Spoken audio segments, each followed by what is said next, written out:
All right, Shalom. I want to start off by saying, Call Haloyim La Yahweh Bashem Yahshai Bashem Rakah HaKodash. Double honors to the Apostle Nels Great Millstone. Peace and blessing to you. I can push his truth throughout the four winds. Today, I'm going to be speaking on endurance and captivity. Okay? Because it's one thing to blindly walk and not know that you're in captivity, and therefore your outlook on life and everything will be it will be totally different. But knowing that you're in captivity, the things surrounding you and the spirit that's upon you, you look at things differently. You know what I'm saying? And you have to be in the mind frame of endurance. Okay.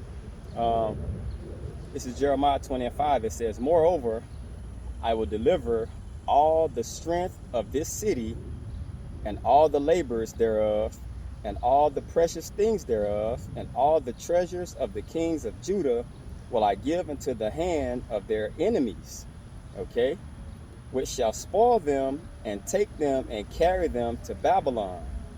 All right. It says, "And thou, Pashur, and all that dwell in the house shall go into captivity. And thou shalt come to Babylon, and there thou shalt die, and shalt be buried there, thou and all thy friends to whom thou hast prophesied lies." So, the thing is, they knew they were going into captivity. They knew they were going to die in a certain place. Okay? They knew how things were going to be, and this is future tense. So now, the mind frame of them is basically set on what the prophecy was set out to be, dying in this place. Okay. It says, this is verse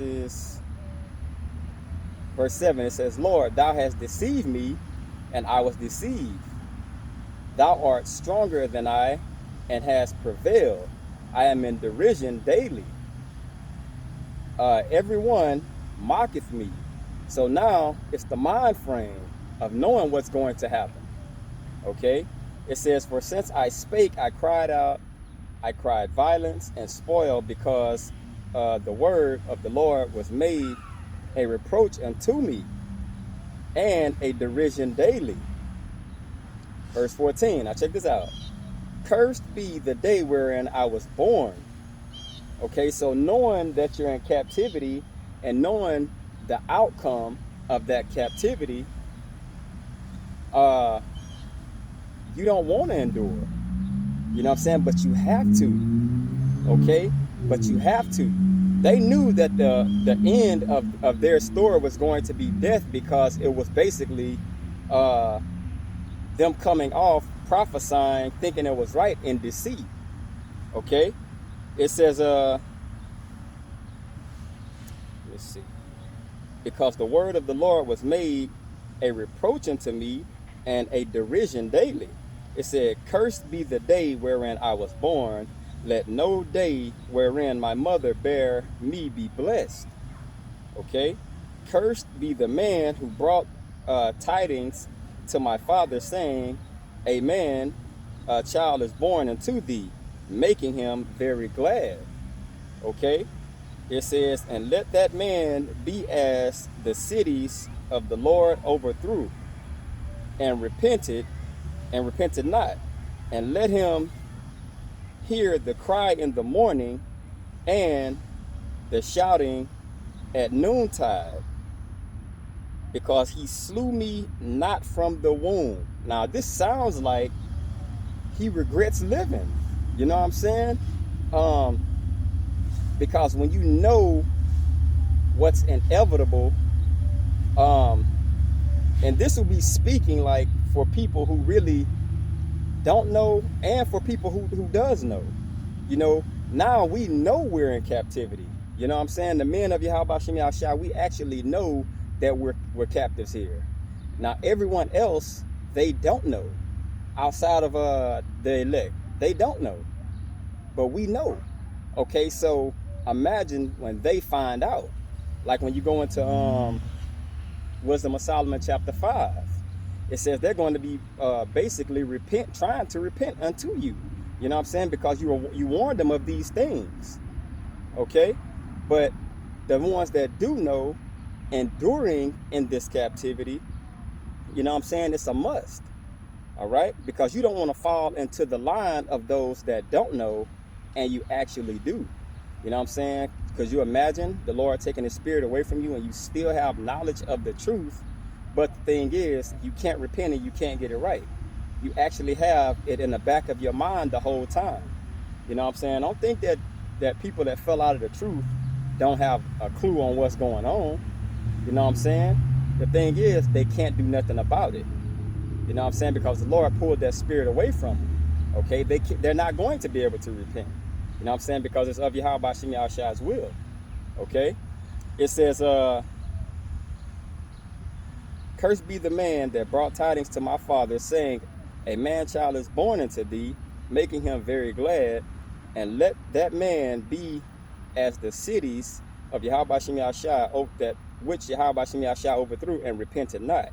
And let him hear the cry in the morning and the shouting at noonday. Okay, it says, because he slew me not from the womb, or that my mother might have been my grave, and her womb to be always great with me. Okay, it says, wherefore come I forth out of the womb to see labor and sorrow, that my days should be consumed with shame. So it's like the whole point in him being born was to be a lost cause.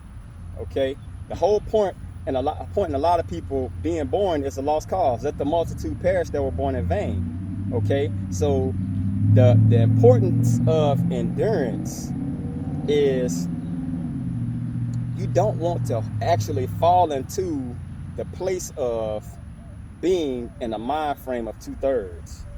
Okay, the whole point of endurance is to keep that mind frame and keep that spirit afresh every day. You know what I'm saying? You want to endure and make it through all of these things that's happening. Okay, but you have to understand you're in captivity. So a lot of things you see on the daily, they're going to vex you. Okay, you're going to be vexated in spirit daily. You'll watch commercials and you just see it getting worse and worse and worse, and everything is like, you'll watch a commercial and it's two men laying in bed now, you know, and it's just like, you just like don't get it. Like, bro, how could this be something that's natural? Especially like the times I grew up in the 90s, like you never seen nothing like that. You know what I'm saying? So you'll see these things today and it's just like normalized. It's like nobody has a complaint with it, you know? This is Job 3:1. It says, after this, opened Job his mouth and cursed his day. And Job spake and said, let the day perish wherein I was born, and the night in which it was said, there is a man-child conceived. You see what I'm saying?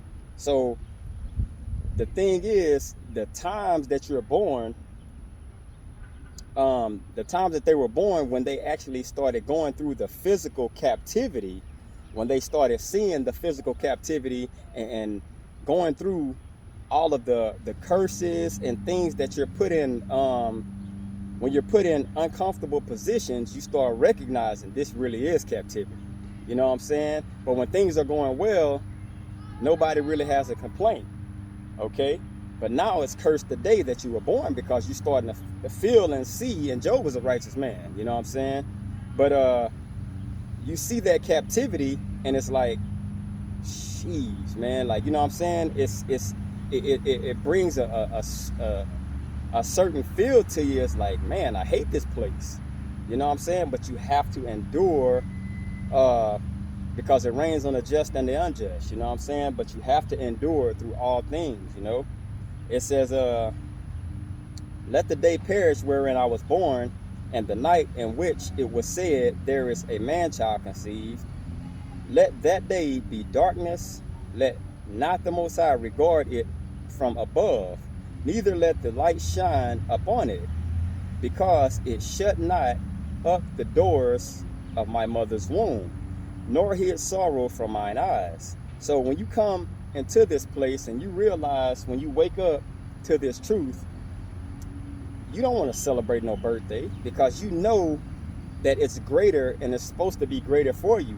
You have to understand that when we were born as Israelite men, we were supposed to be born royalty. We were supposed to be born in leadership and kingshood and priestly. You know what I'm saying?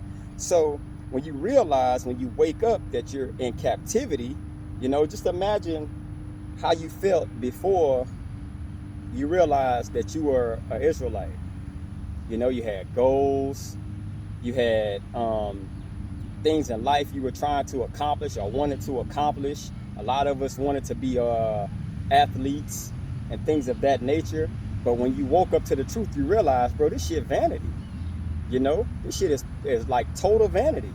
So you trade those goals in for this truth. But when this truth fully hits you, endurance has to hit you. You know what I'm saying? Now you're running and you have to stride with that run, and you can't just sprint this race. You know what I'm saying? You have to endure all the bumps, the bruises, and everything that comes with it. Okay, it says, why did the knees prevent me, or why the breasts that I should suck? For now should I have lain still and been quiet. I should have slept, then had I been at rest with kings and counselors of earth, which built desolate places for themselves, or with princes that had gold, who filled their houses with silver. It says, or as in hidden untimely birth I had not been, or infants which never saw light. There the wicked cease from troubling, and there the weary be at rest. There are the prisoners rest together. They hear not the voice of the oppressor. The small and the great are there, and the servants is free from his master. So it's basically telling you, bro, it's better to be off in the spirit world. You know what I'm saying? Because this place is captivity.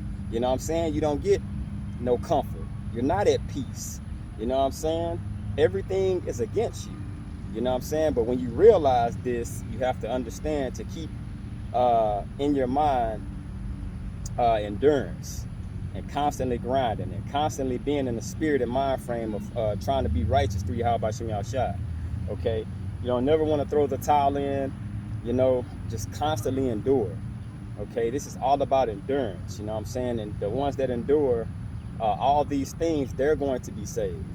Okay? So just a little food for thought. Hope this is edifying. I want to say, call Halal Yamla Yahweh Shem Yahushua by Shem Rakah Kodash. Double honors to the apostle and the great millstone. Peace and blessing to y'all. Christian truth throughout the 4 winds. Till next time, Shalom.